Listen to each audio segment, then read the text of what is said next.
दोस्तों, आज जो मैं बोलने वाला हूँ वो सिर्फ न्यूज़ नहीं है।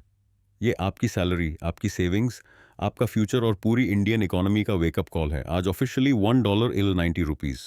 सोचो, आपकी इनकम वही, पर पेट्रोल महंगा, मोबाइल महंगा, ईएमआई महंगी, फॉरेन एजुकेशन टूर और महंगाई स्काई हाई। आज के वीडियो में हम डिटेल से समझेंगे रुपए 90 पहुंचना का मतलब क्या है, इससे कौन जीत रहा है और कौन हार रहा है, आम आदमी, स्टॉक मार्केट, गवर्नमेंट और इंडिया के फ्यूचर पर इसका क्या असर पड़ेगा। वीडियो का लास्ट कंक्लूजन आपको सोचने पर मजबूर कर देगा, तो एंड तक ज़रूर देखना। सबसे पहले सिंपल भाषा में, अगर पहले $1 इल RS75 और आज $1 इल RS90, इसका मतलब है कि रुपये की वैल्यू लगभग 20% गिर चुकी है। मतलब जो चीज़ बलाला में आती थी उसके लिए हमें आज RS15 एक्स्ट्रा देने पड़ रहे हैं। इसे फाइनेंस की लैंग्वेज में कहते हैं करेंसी डिप्रिसिएशन। और दोस्तों, आर्स ने नपा एक नॉर्मल गिरावट नहीं होती, ये करेंसी शॉक होता है। इंडिया एक इंपोर्ट डिपेंडेंट इकोनॉमी है। हम क्या क्या बाहर से लाते हैं? Crude oil, natural gas, fertilizers, electronics, gold, defence equipment.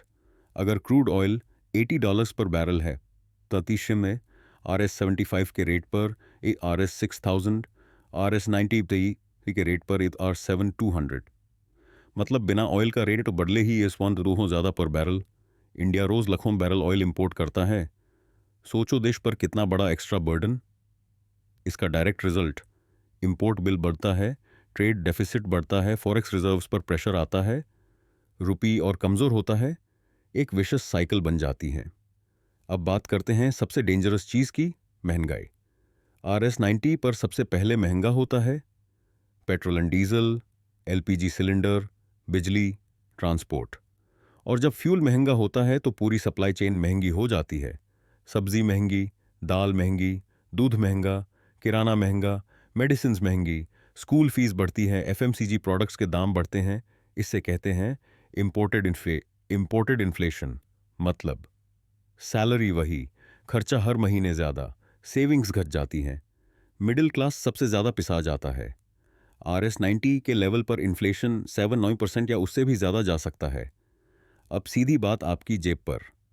RS90 पर आईफोन, लैपटॉप, टीवी और महंगा।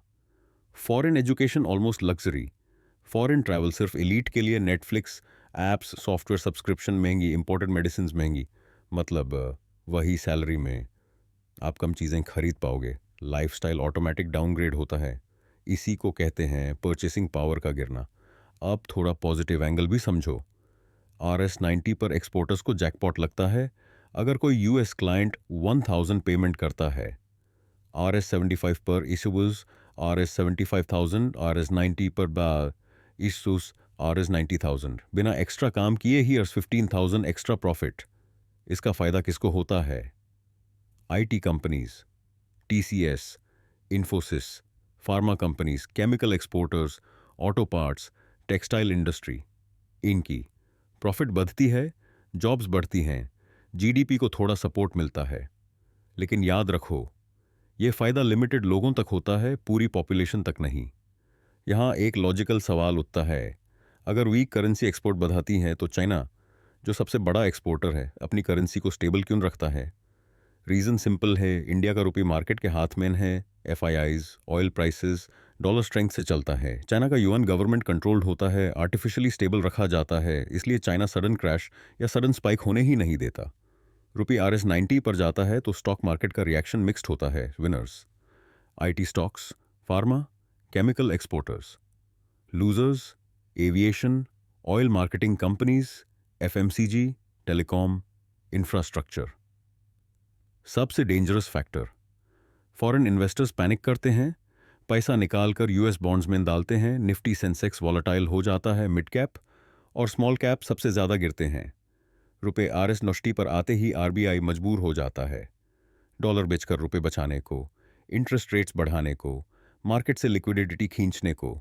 इफेक्ट, होम लोन महंगा, कार लोन महंगा, बिजनेस लोन महंगा, रियल एस्टेट स्लो, स्टार्टअप्स का फंडिंग रुक जाता है, कंजम्पशन घट जाता है। गवर्नमेंट फ्यूल, फर्टिलाइज़र और फूड पर सब्सिडी दी देती है। RS90 पर इंपोर्ट महंगा, सब्सिडी का खर्चा बढ़ता है, फिस्कल डेफिसिट बढ़ता है, गवर्नमेंट और कर्जा लेती है, बॉन्ड यील्ड्स बढ़ती हैं, देश पर फाइनेंशियल प्रेशर और बढ़ता है। तो दोस्तों, सीधी भाषा में सच ये है, RS-90 पर कौन जीत रहा है? Exporters, IT and pharma companies, dollar earners, NRIs।